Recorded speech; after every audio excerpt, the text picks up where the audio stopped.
तो अब हम बात करने वाले हैं सब्स्टिट्यूटेड बेंजीन के ऊपर कैसे एएस होगी।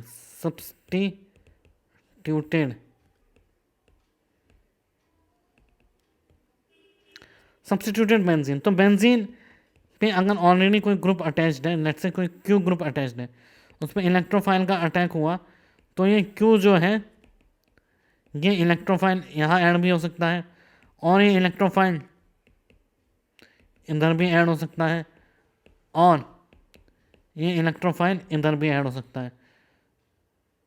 तो ये ऑर्थो और पैरा भी हो सकता है, ऑर्थो एंड पैरा, और ये मेटा भी हो सकता है। ठीक है, तो इस पर्टिकुलर चीज को हम कहते हैं directive influence. Directive influence, directive influence if अगर rate of the reaction Q से इंक्रीज होती है, if rate of reaction is increased by Q, then Q को क्या कहते हैं, activating group. If rate of reaction is decreased by Q, तो Q को क्या कहेंगे,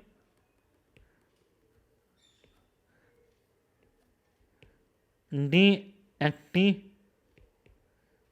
एक्टिवेटिंग और डीएक्टिवेटिंग। तो अगर रिएक्शन में क्यू लगा हुआ है कोई ग्रुप, तो अगर इलेक्ट्रोफाइल है ऑर्थो पे, इलेक्ट्रोफाइल लगा है मेटा पे, और इलेक्ट्रोफाइल लगा है हमारा पैरा पे, ऑर्थो पे, मेटा पे और पैरा पे, तो क्या होगा, यहाँ क्यू है, ई पॉजिटिव इधर लगा,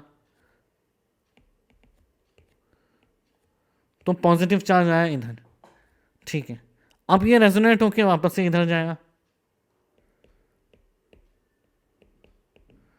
पॉजिटिव चार्ज, अब वापस से रेजोनेट होके इधर जाएगा पॉजिटिव चार्ज।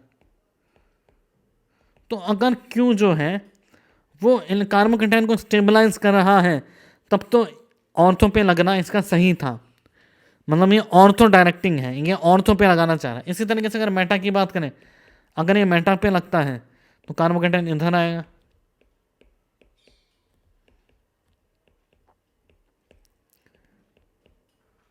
इधर आएगा और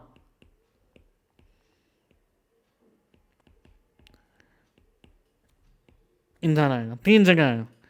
ठीक है, मेटा पे। और अगर हम पैरा पे बात करें, तो अगर पैरा पे अटैच होता है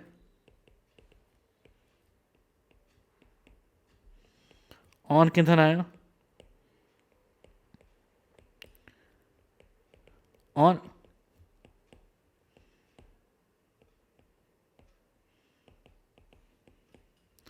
इधर आएगा। तो आइए समझते हैं ये हमने क्यों देखा है। सपोज अगर ये ऑर्थो पे इसका अटैच होता है ऑर्थो पे, तो ये जो पॉजिटिव चार्ज है ये क्यू के नीचे आएगा, क्योंकि जस्ट नेक्स्ट टू कार्बन पे, जबकि मेटा पे नहीं आएगा, और पैरा पे भी जस्ट क्यू के नेक्स्ट टू कार्बन पे आएगा। अगर मैं इन दोनों स्ट्रक्चर को बात करूँ, इस स्ट्रक्चर की और इस स्ट्रक्चर की, इन दोनों को देखिए आप, क्यू के नीचे जस्ट पॉजिटिव चार्ज है, तो अगर क्यू प्लस आई हुआ या प्लस एम हुआ, ठीक है सीधी बात करें, प्लस आई हुआ या प्लस एम हुआ तो स्टेबलाइज करेगा, अगर नहीं हुआ तो फिर माइनस एम हुआ तो ऑर्थो और पैरा पे नहीं लगेगा, मेटा पे लग जाएगा। अगर रिएक्शन होनी है तो मेटा पे लग जाएगा। ठीक है, तो इस तरह से अगर मैं एग्जांपल दूं, if Q equals to CH3,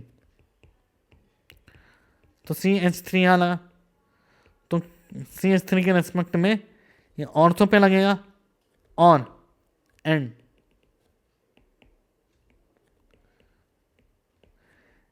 इस तरीके से स्टेबलाइज होगा CH3 प्लस, और पैरा पे स्टेबलाइज होगा। ऑर्थो पे कैसे स्टेबलाइज होगा, ऑर्थो पे स्टेबलाइज होगा इस तरीके से, ऑर्थो पे स्टेबलाइज होगा और पैरा पे स्टेबलाइज होगा। तो CH3 को क्या कहेंगे हम, CH3 को कहेंगे ऑर्थो पैरा डायरेक्टिंग, ऑर्थो और पैरा पे डायरेक्ट कर रहा है। अब जो ग्रुप है group plus I plus M और plus H R ortho para directing. Plus I plus M या फिर प्लस एच वो कौन से होते हैं? Ortho para directing. जैसे OCH3, NH2, OC double bond CH3, OH, NHC double bond PH। ये कौन से ग्रुप है? प्लस एम वाले। अब हम बात करें प्लस एच वाले, CH2, CH3, CH3। अब बात करें प्लस आई वाले ग्रुप, CH3, CH3 और CH3। तो ये क्या? Ortho para directing. अब है मेटा डायरेक्टिंग।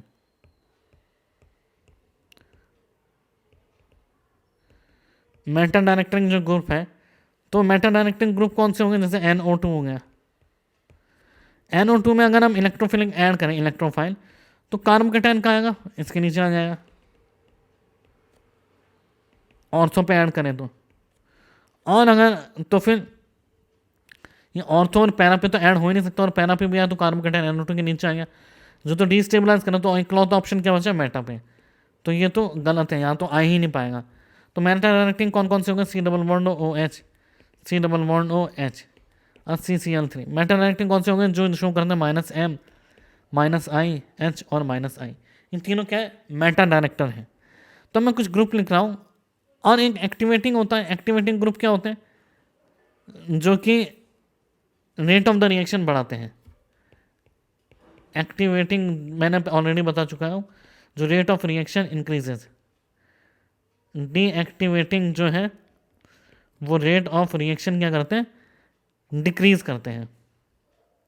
तो आइए हम कुछ ग्रुप्स के बारे में लिखते हैं, काफ़ी कुछ ग्रुप्स कवर करने वाले हैं हम। जैसे C डबल बॉन्ड OCl, ये क्या है? Meta director. और ये क्या है? डीएक्टिवेटिंग। ठीक है, मैं एक्टिवेटिंग को A लिखता हूँ, डीएक्टिवेटिंग को मैं यहाँ पर D से डिनोट कर रहा हूँ। और अगर मैं बात करूँ CH2, CH3, ये क्या है? Ortho para director. और क्या है ये? एक्टिवेटिंग। बात करूँ CCl3 और CF3, ये क्या है? Meta directing. और क्या है? डीएक्टिवेटिंग। ठीक है, क्योंकि ये -I और -M शो कर रहा है। OPH, ये क्या है? ऑर्थो पैरा डायरेक्टिंग और एक्टिवेटिंग। Cl में क्या होता है? +M और -I। तो है तो ये एक्चुअली ऑर्थो पैरा डायरेक्टिंग, पर ये क्या है? Deactivating. NH2, ortho para directing, activating. NHR, ortho para directing, activating. NRR, ortho para directing, activating. OCH3, ortho para directing, activating. NHPH, ortho para directing, activating. N double bond O, ortho para directing, activating. F, ortho para directing, deactivating. Br, ortho para directing, deactivating. और groups की बात करते हैं हम।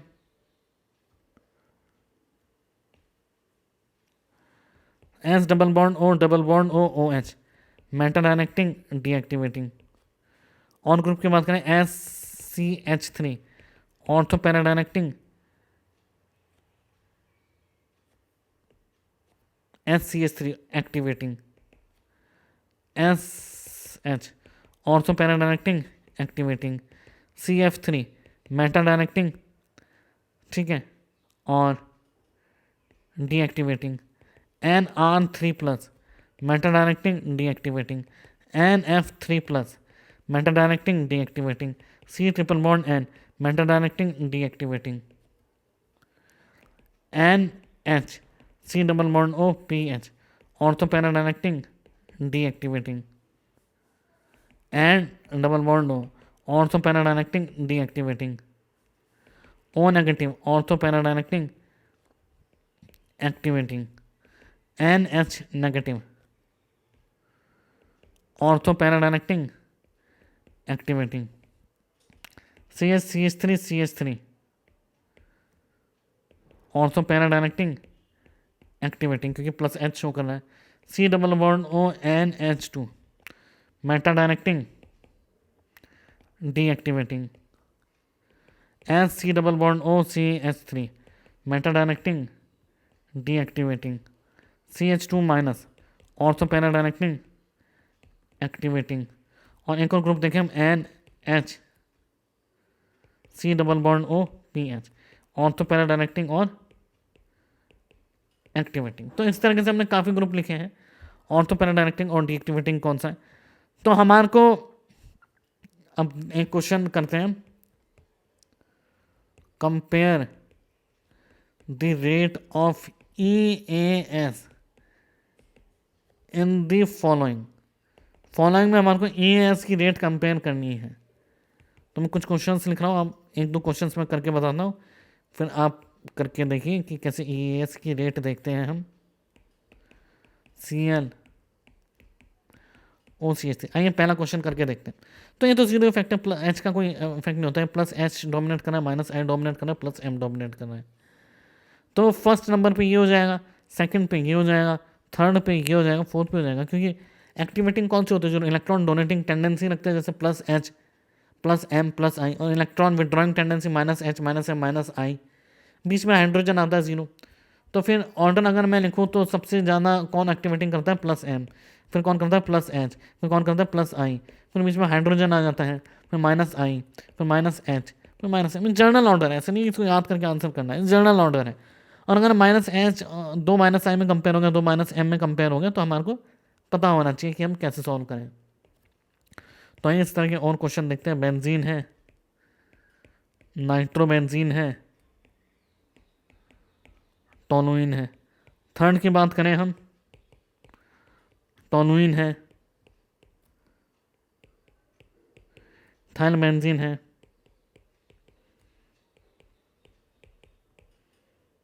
ये तीन group है। तो अगर हम बात करें CH3, 2 मिनट अगर ये वीडियो पॉज कीजिए और आंसर करने की कोशिश कीजिए कि कौन सा पहला आएगा। तो इसमें आंसर करें आप, ये प्लस एच शो करना है, माइनस एम शो करना है और जीरो इफेक्ट करना है। First, second, third. नेक्स्ट की बात करें हम, ये प्लस एच है, इसमें 3 अल्फा एच है, 2 अल्फा एच है, 1 अल्फा एच और प्लस आई है। तो 1 2 3 4 इंक्रीजिंग ऑर्डर में, डिक्रीजिंग ऑर्डर में इसका ऑर्डर है। फोर्थ क्वेश्चन देखें हम, टोलुइन, साइनाइड। फिफ्थ क्वेश्चन देखें हम, CH3 OCH3। तो इन दोनों में अगर हम कंपेयर करें तो पहले टोलुइन की ग्रेटर देन साइनाइड, और इसमें ये प्लस एम ग्रुप है और जबकि माइनस एम ग्रुप है, तो प्लस एम की एक्टिवेटिंग टेंडेंसी ज़्यादा है। सिक्स की बात करें हम, NH double bond O CH3, C double bond O NH CH3। तो फर्स्ट वाले ग्रुप की टेंडेंसी ज़्यादा है, प्लस एम की। सेवंथ की बात करें हम, phenol OC double bond O CH3। तो अब इसमें देखिए फिनॉल का लोन पेयर सारे के सारे यहाँ इंक्लूड है, जबकि इसका लोन पेयर हाफ टाइम इधर इंक्लूडेड है। तो फिनॉल वाला ज़्यादा एक्टिवेटिंग है, ठीक है। एट्थ की बात करें हम, वापस उसी तरह का क्वेश्चन, एनिलीन है और है NHC double bond O CH3। तो ये ग्रुप इधर गया और लोन पेयर का रेजोनेंस इधर गया, तो फिर ये टेंडेंसी हुई। अब है हमारे को कंपेयर करना, compare the rate of nitration and sulphonation. बहुत अच्छा क्वेश्चन है जिसकी डिटेल में हम बात ऑलरेडी कर चुके हैं। Compare the rate of nitration and sulphonation, nitration और सल्फोनेशन की रेट कंपेयर करो। तो पहले रेट ऑफ नाइट्रेशन और रेट ऑफ सल्फोनेशन। नाइट्रेशन और सल्फोनेशन की रेट, नाइट्रेशन की C6H6 C6D6 C6T6 इन तीनों में कंपेयर करनी है। तो नाइट्रेशन की रेट तो बराबर होगी क्योंकि ये एक इनरिवर्सिबल रिएक्शन है, D6 C6T6। जबकि सल्फोनेशन की बात करें तो C6H6 C6D6 और C6T6, क्योंकि ये क्या है, ये इरिवर्सिबल रिएक्शन है और इरिवर्सिबल रिएक्शन है, इसकी डिटेल हम ऑलरेडी एक EAS वाले वीडियो में कर चुके हैं। अब जो क्वेश्चन सबसे ज़्यादा इंपॉर्टेंट है जो पूछे जाते हैं उसकी बात करते हैं, क्वेश्चन की रिएक्शन की। अब मैं कुछ रिएक्शन दे रहा हूँ, आपको उसका प्रोडक्ट बताना है।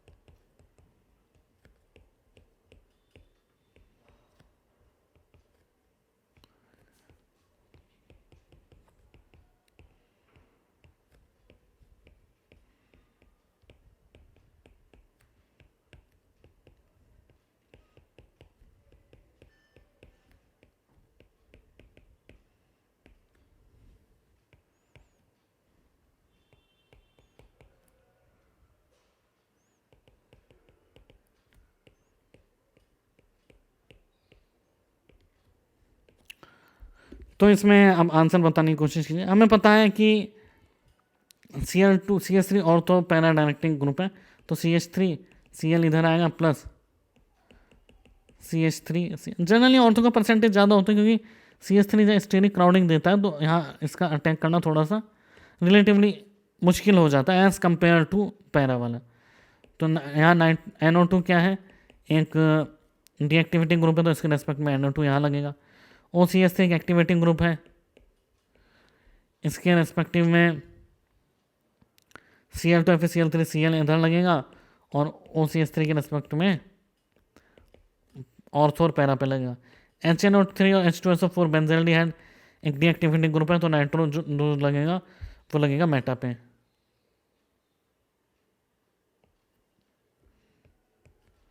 Sulphonic acid S double bond O OH concentrated HNO3 और H2SO4 से रिएक्शन करेंगे तो क्या बनेगा, S double bond O OH। यहाँ पे इसमें NO2 कहाँ लगेगा, NO2 लगेगा हमारा मेटा पे क्योंकि ये डीएक्टिवेटिंग ग्रुप है। 6th क्वेश्चन की बात करें हम,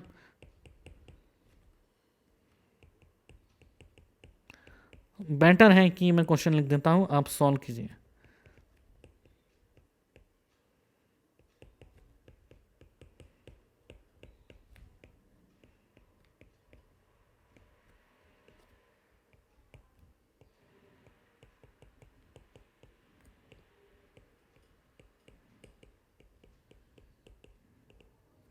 तो इन सारे क्वेश्चन को सॉल्व कीजिए और आंसर बताने की कोशिश कीजिए। तो अगर हम देखें 6 क्वेश्चन में, अब जो देखा गया है इसमें, तो ये ज़्यादा ही बल्कि ग्रुप है, तो इसके रेस्पेक्ट में पैरा पे ही लगेगा, ये ही होगा, ये मोर स्टेबल होगा, stable due to lack of steric hindrance, lack of steric hindrance. 7th की बात करें हम, C डबल बॉन्ड OCH3, तो क्लोरीन इसके रेस्पेक्ट में यहाँ अटैच होगा। 8th की बात करें HNO3 और H2SO4 फिनॉल के रेस्पेक्ट में, तो फिनॉल हमारा है ऑर्थो पैरा डायरेक्टिंग, तो N डबल बॉन्ड O इधर लग जाएगा और फिनॉल के रेस्पेक्ट में हमारा नाइट्रो इधर लग जाएगा। और फर्स्ट केस में हमारी हाइड्रोजन बॉन्डिंग भी हो जाएगी, यहाँ क्या हो जाएगी H बॉन्डिंग, तो H बॉन्डिंग के कारण ये ज़्यादा स्टेबल हो जाएगा, मोर स्टेबल, ये ज़्यादा स्टेबल हो जाएगा और हम कहेंगे इसका एसिडिक एच कम हो जाएगा, ठीक है, मेजर हो जाएगा, मतलब क्या हो जाएगा, स्टेबल की बात नहीं करेंगे, स्टेबिलिटी की अभी तो दोनों ही बराबर से, यहाँ हम मेजॉरिटी की बात करेंगे, तो ये प्रोडक्ट हमारा क्या हो जाएगा, मेजर हो जाएगा। 9th की बात करें अगर हम, तो NH2 इसकी रिएक्शन करें अपन ने HNO3 और H2SO4 के साथ। तो ये क्वेश्चन बहुत इंपॉर्टेंट है, 9th थोड़ा सा ध्यान रखने लायक है कि इस केस में अगर हमारा NO2 है, इसने NH2 से रिएक्शन करी और हमारे पास ऑलरेडी NH2 ऑर्थो मेटा और हमारे को देखने को मिलेगा पैरा, तो ऑर्थो का परसेंटेज 47 देखा गया, बाकी रिमेनिंग 53% था ऑर्थो और पैरा का। तो ऑर्थो का 47% क्यों आया, ये बहुत इंपॉर्टेंट है, क्योंकि क्या होता है जब भी एनिलीन होता है, एनिलीन को एसिडिक मीडियम में रखा जाता है प्लस H+, तो एसिड बेस रिएक्शन करेगा ये पहले, इसने एसिड बेस रिएक्शन किया क्या है NH3+, तो ऑर्थो पैरा डायरेक्टर की जगह क्या हो गया मेटा डायरेक्टर, ठीक है। 10th की बात करें हम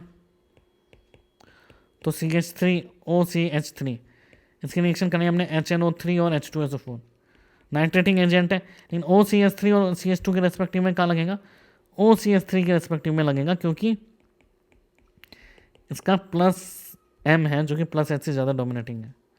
तो यहाँ क्या लगेगा, NO2।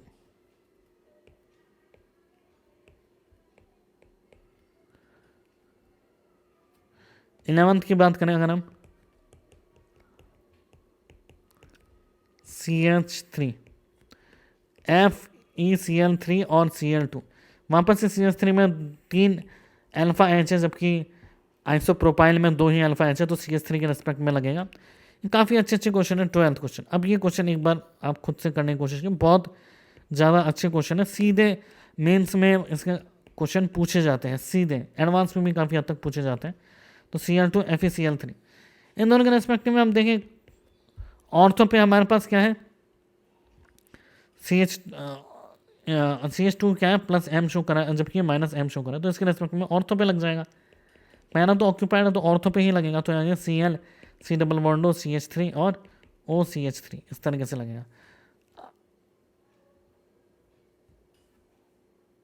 तो अब हमारे को और अच्छे क्वेश्चंस देखते हैं। क्वेश्चन है next, compare the rate of EAS की रेट कंपेयर करें। तो पहला है हमारे पास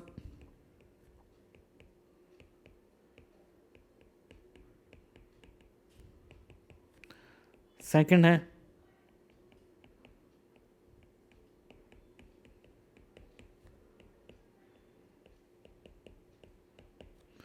थर्ड है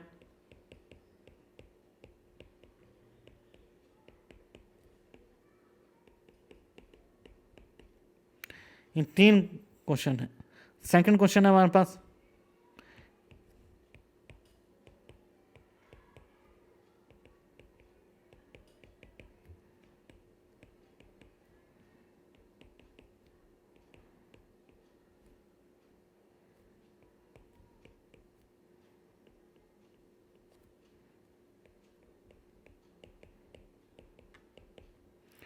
तीन क्वेश्चन सी है CH3 CD3 CT3।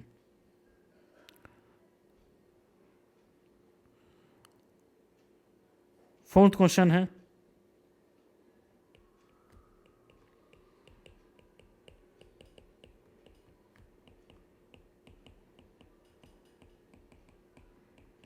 NH3 double bond C। तो इन चारों में हमारे को रेट कंपेयर करनी है।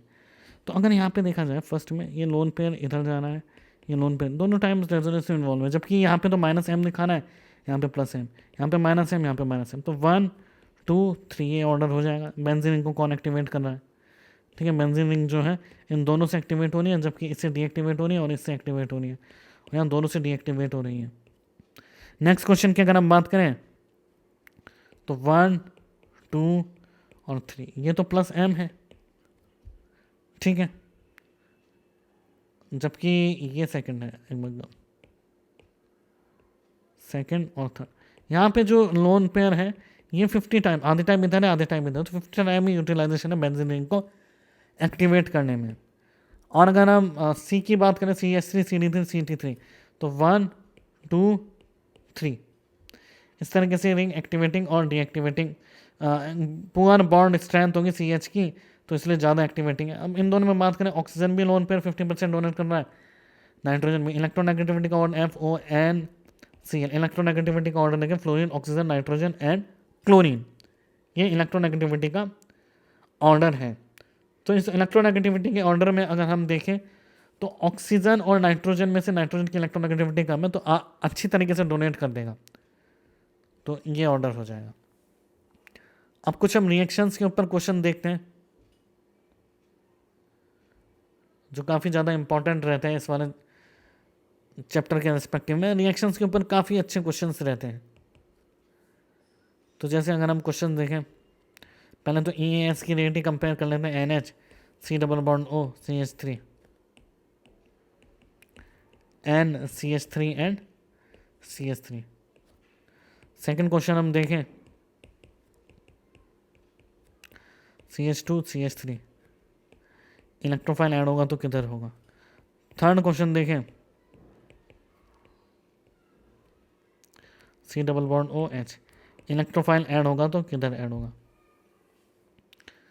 ठीक है, फोर्थ क्वेश्चन, तो इन तीनों को सॉल्व कीजिए और 2 मिनट वीडियो पॉज करके बताइए। तो आइए देखते हैं क्या आंसर होगा। पहले वाले में ए पॉजिटिव जो लगेगा, ए पॉजिटिव लगेगा पहले वाले में, देखा जाए तो नाइट्रोजन के लोन पे इधर दोनों तरफ 50-50% इन्वॉल्व है, जबकि यहाँ के पूरा इन्वॉल्व है, तो फिर इसका आंसर। सेकंड केस में इसका प्लस एच इफेक्ट है और इसका प्लस एम है, तो प्लस एम डोमिनेट करा तो इसके रिस्पेक्टिव में ई प्लस जो है वो ऑर्थो पोजिशन पे लग जाएगा, क्योंकि पैरा ऑलरेडी ऑक्यूपाइड है। इसकी बात करें तो ये माइनस एम ग्रुप है, ये प्लस आई है, तो बचा प्लस आई के रेस्पेक्टिव में ही लगेगा, तो प्लस आई के रेस्पेक्टिव में यहाँ लग गया ई, C double bond OH। Fourth की बात करें तो वापस से कुछ क्वेश्चंस हैं। NO2CH3 in presence of E plus. Fifth की बात करें, C double bond OCH3 NH double bond OCH3 E plus. Six की बात करें, CH3 CCl3। तो अब जो इलेक्ट्रोफाइल है मैं ऑलरेडी आपको इस क्वेश्चन में ही लगा के बता देता हूँ, हम अलग से लिखने की, चलिए अलग से लिख लेते हैं। तो NO2 जो इलेक्ट्रोफाइल है वो ये प्लस एच है और ये माइनस एम है, तो प्लस एच के अकॉर्डिंग लगेगा, प्लस एच के अकॉर्डिंग लग जाएगा ऑर्थो पोजिशन पे ई, और यहाँ लग जाएगा NO2। इलेक्ट्रोफाइल है, ऑक्सीजन और नाइट्रोजन दोनों के बीच कंपेयर आ गया 50% का। नाइट्रोजन की इलेक्ट्रोनेगेटिविटी कम है, तो नाइट्रोजन के रेस्पेक्टिव में ये ऑर्थो पोजिशन पे लग जाएगा, पैरा ऑक्यूपाइड है अगेन। यहाँ ये माइनस एम है या माइनस एच है और ये प्लस एच है, तो फिर इसके रेस्पेक्टिव में CH3 और CCl3 के रेस्पेक्टिव में ये प्लस एच के रेस्पेक्टिव में लगेगा।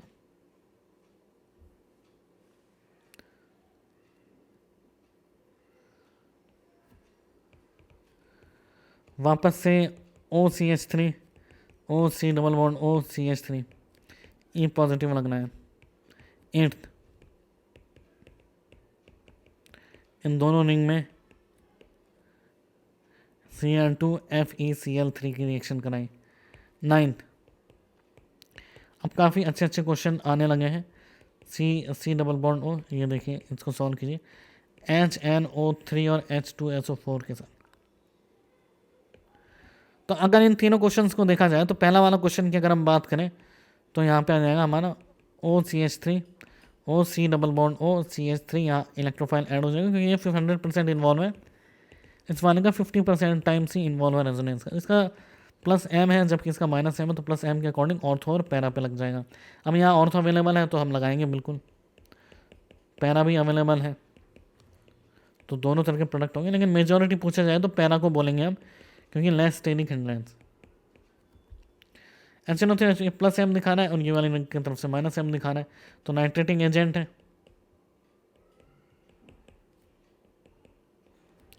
नाइट्रेटिंग एजेंट है, तो क्या लग जाएगा यहाँ पे NO2 इसके रेस्पेक्टिव में, और एक और बार NO2 कहाँ लगेगा, ऑर्थो पे। ठीक है, आइए और क्वेश्चन देखते हैं। हम 17 क्वेश्चन करने वाले हैं काफ़ी अच्छी स्पीड में।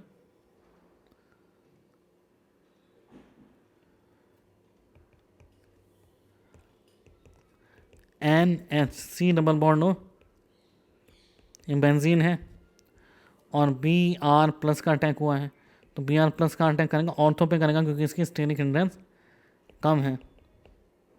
हम मेजर प्रोडक्ट की अगर सिंगल करेक्ट है तो मेजर प्रोडक्ट ही बताएंगे। 11th question CH3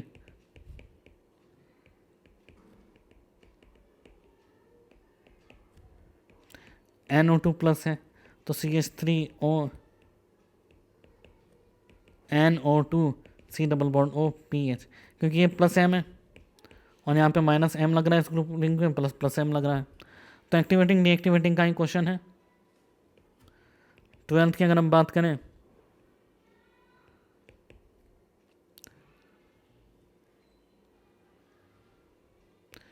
NH C double bond हो,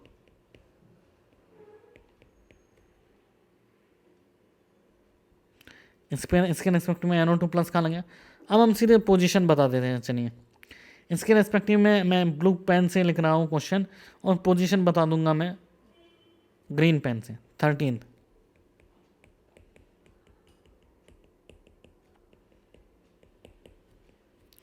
14th, यहाँ पोजीशन है NO2 प्लस, या फिर Br प्लस की बात कर लेते हैं।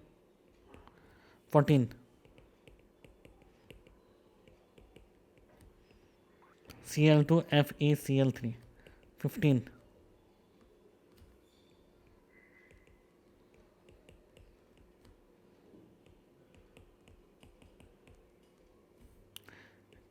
HNO3H2SO4।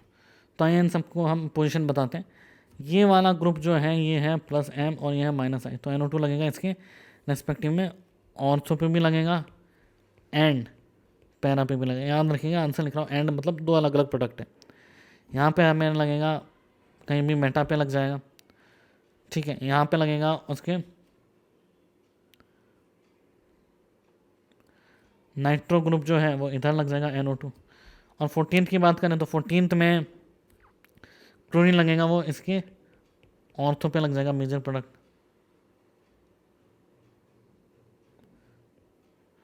16th की बात करें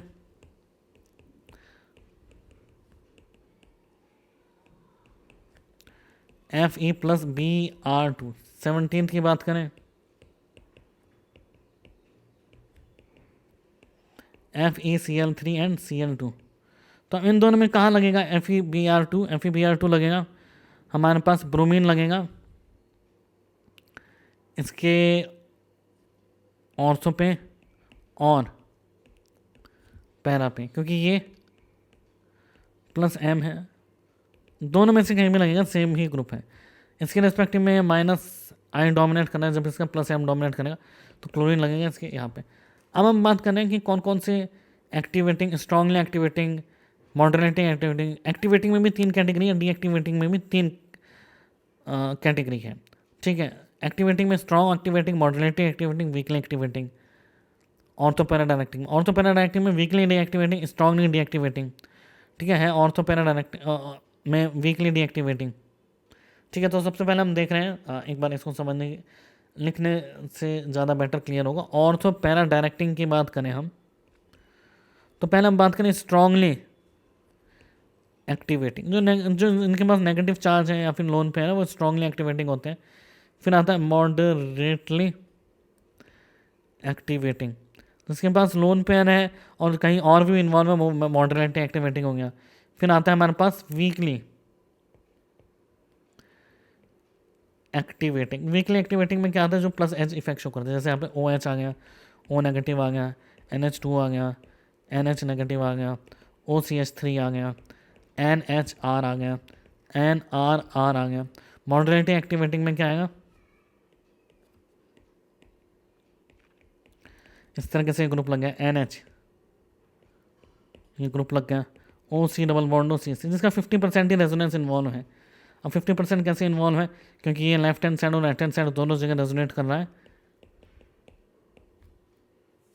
और कौन सा है N।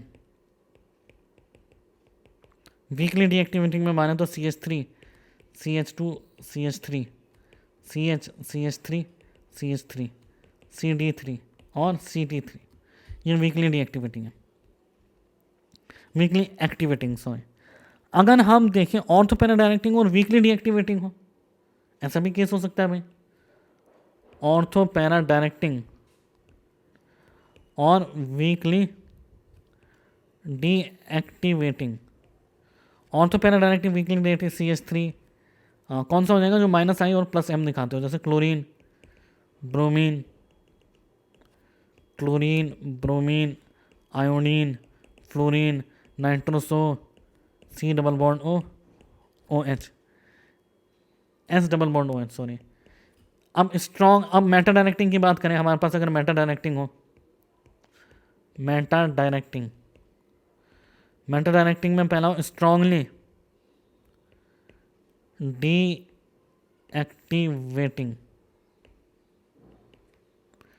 डीएक्टिवेटिंग, और मॉडरेटली डीएक्टिवेटिंग। मॉडरेटली डीएक्टिवेटिंग में सी डबल बॉन्ड न्यूट्रल वाले आ गए। स्ट्रॉन्ग में कौन से आ गए? एन डबल बॉन्ड हो, NO2 NR3+, cyanide CF3 NF3+, ठीक है। और वीकली डीएक्टिवेटिंग में कौन से आ गए? C double bond OR, C double bond OH। तो स्ट्रांगली डीएक्टिवेटिंग और वीकली डीएक्टिवेटिंग में कॉम्पिटिशन हो तो स्ट्रांगली के अकॉर्डिंग आंसर होगा, इसका ये मतलब है, ठीक है। सी डबल कंपेरिजन है just, S double bond OH। और अगर with in the strongly deactivating हो गया तो फिर हम रेजोनेंस का रूल अप्लाई करेंगे। तो काफ़ी अच्छे लेवल पे क्वेश्चन जाके इस पे बनेंगे, ठीक है। तो ये था हमारा डायरेक्टिव इन्फ्लुएंस।